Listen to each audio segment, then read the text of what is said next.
The set for the production in the first half is made up of hundreds of bits of old furniture.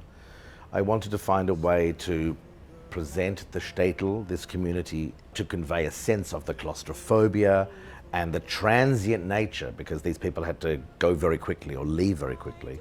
So my designer Rufus Diswitz and I came up with this idea of a huge mountain of tables and chairs and furniture, which was all second and third hand. A lot of what the audience will see is actually from East German houses in the 50s and 60s. Shtetl, the community, has no walls and no doors. People come through wardrobes and through bits of furniture in a way that I think creates a much more interesting theatrical language. It creates a very different visual feeling from what people are used to on Broadway and also from the film. I always believe that anything universal comes out of something specific.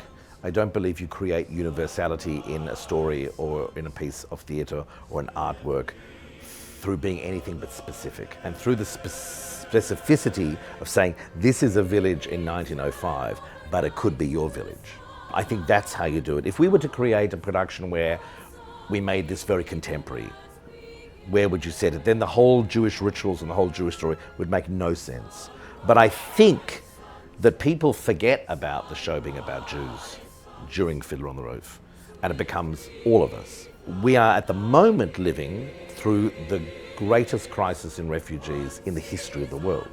There are more people on the way somewhere as refugees than any other time in the history of the planet.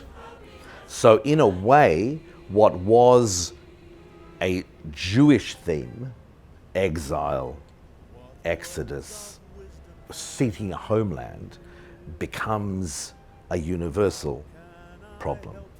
And for a piece like Fiddler on the Roof, the resonances, when you hear these texts that are spoken on stage, these dialogues about people being forced out of their home, having to leave their home, all this stuff, particularly in the second half of the opera, you feel as if you're watching a CNN camera now. It's terrifying on one hand, but the power and importance of art in something is to enable people to try and make sense of something that seems so illogical and so irrational.